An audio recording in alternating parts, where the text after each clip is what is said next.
Chapter 5 is a brief chapter that deals with some strategies and quick checks that you can use in order to set your classroom up for an effective work environment for the students.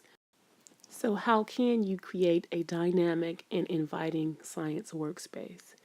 One way is through using discovery stations in your classroom.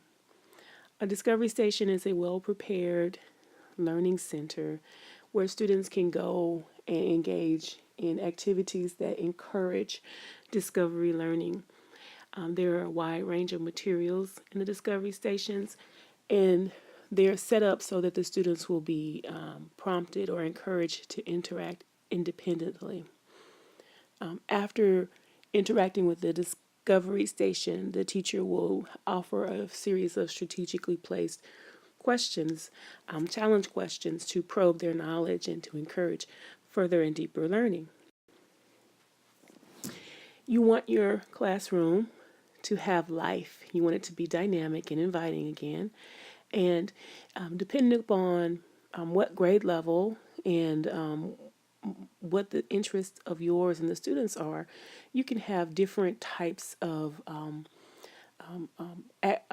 displays and things that bring life to your classroom. Your book gives you several examples, and some of these are aquariums. You can have an outdoor garden where your students can go and see fruits and vegetables and trees and all types of plants growing. You can have terrariums inside your classroom.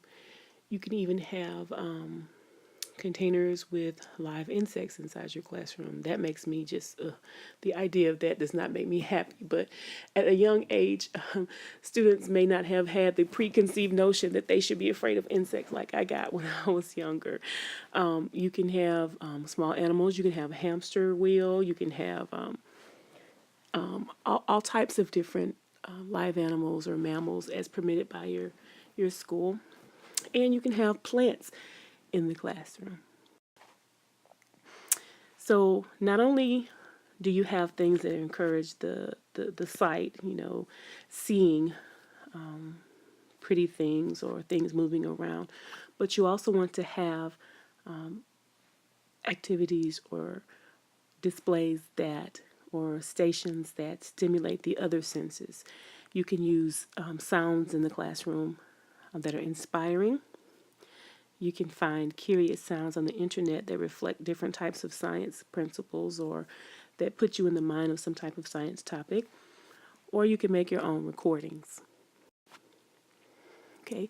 Now, in order to keep your classroom from becoming a zoo, when you actually are getting ready to embark on activity time and when these discovery type processes are about to be encouraged, you want to be as methodical and well planned as possible to eliminate the potential for chaos.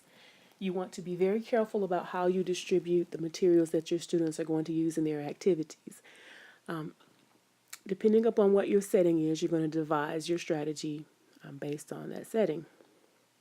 You're not going to give the kid or the students everything that they're going to need for the activity simultaneously. You're going to give it to them systematically in stages as they need it to work on it. And you're not going to distribute manipulatives first. In other words, you're not going to give them things that make noise or that they can play with that will distract them from the lesson at hand.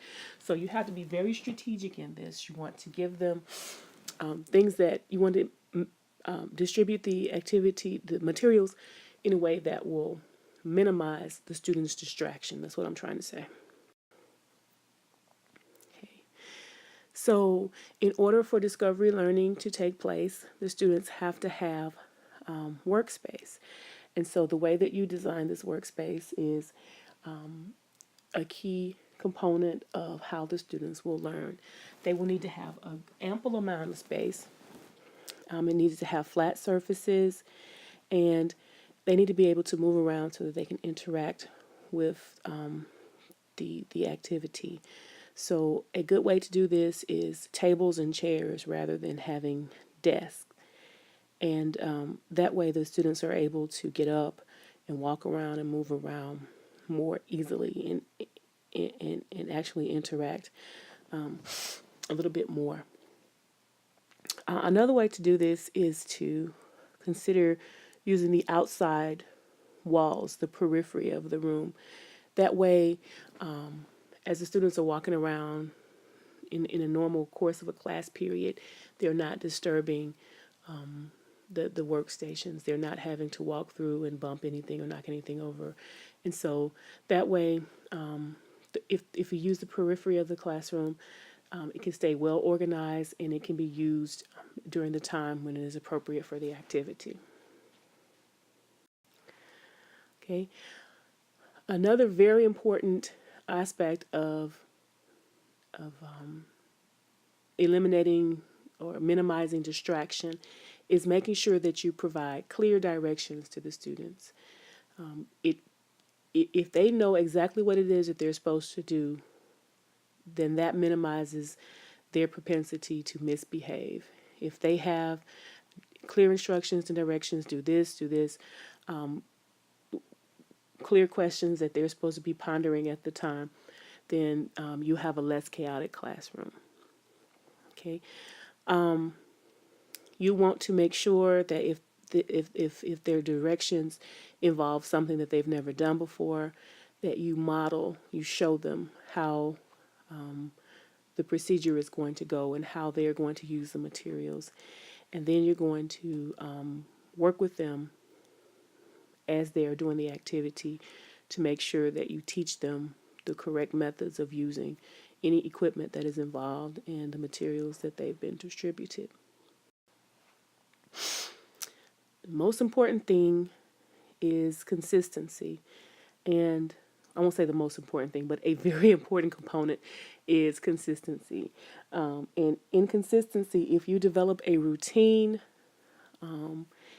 it enables you to be able to minimize the chaos and distraction in a classroom tremendously. You want to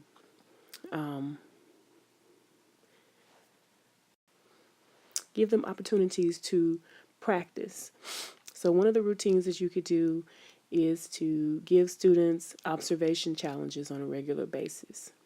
You can do demonstrations for them that will intensify their curiosity and clear up any confusion. Now, when you do a demonstration, it is not meant to replace the student's involvement in the activity. You don't want to be the only person in the classroom having the fun. You want to show them a demonstration, but then use that demonstration to lead them into to being able to go and explore the phenomena on their own. And in a demonstration, when you do something, you should do that demonstration in a way that the students have an opportunity to be interactive.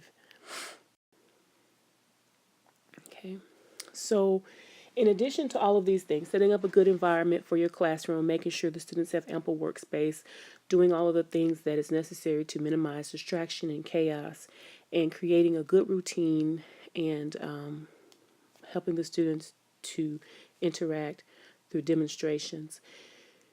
You want to encourage science talk in the classroom. You want to ask the students the right questions, and it's a practice that you have to engage in, knowing how to ask the right questions. So there are three different basic types of questions. The first is the convergent question.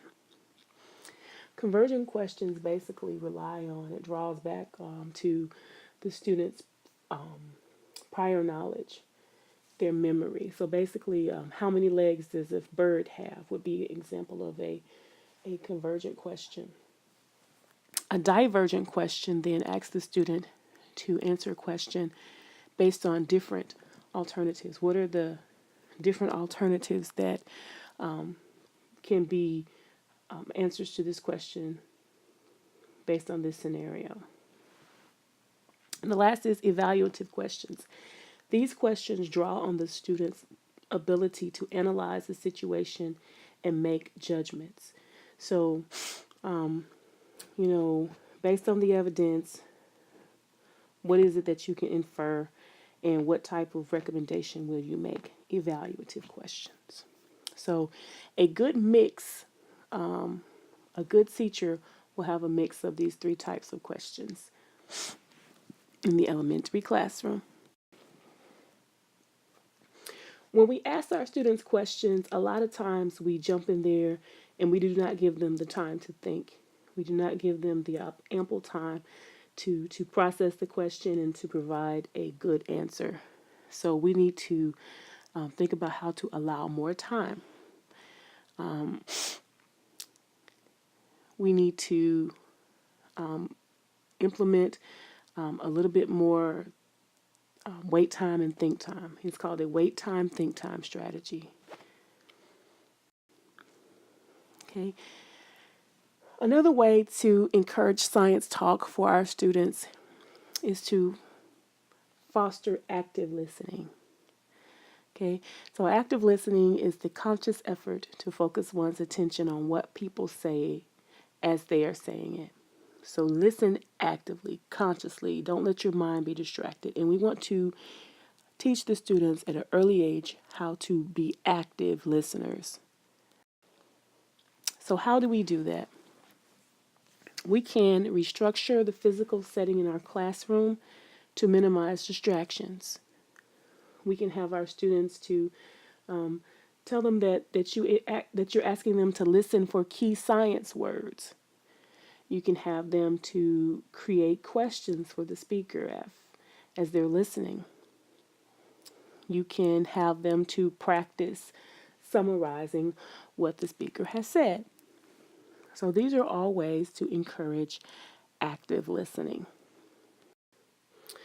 Now, Shabine, O'Connor, and Anderson have suggested a way to encourage scientific listening by using the 4 R's: recap, redirect, revoice, and restate. And I want you to go and look up those, and those are going to be one of your questions on your homework activity. So in a science circle, you have a group of students who you strategically place in groups that you can encourage them to talk and listen to each other in the scientific voice. So you sit them in a circle facing one another, and you try to encourage a natural conversation flow, and you want to encourage student-to-student interaction. You are the facilitator of the conversation, and the conversation will be focused, and the students will be allowed to make connections on one another's idea and linger on a particular idea. And you're not going to allow one student or the teacher to dominate the conversation. And these are all going to be based on the 4 R's. Okay. So in scientific talk, we get an opportunity to be able to practice active listening and speaking like a scientist. But the one last thing that we need to remember is that, once again, just like the individual science topics are not alone in the universe, they're cross-disciplinary, cross-cutting. So is the practice of doing science. And so, therefore, we must encourage collaboration among our students and teach them to be to collaborate among one another. So you're going to teach for positive interdependence, yet individual accountability. You want to teach small group skills and interpersonal skills. And this is going to be something that I'm going to have you look up in your homework. So the one thing that I want to mention is that with each one of these strategies for your classroom, there is a series of quick checks that a teacher can do to evaluate him or herself and in executing the strategies.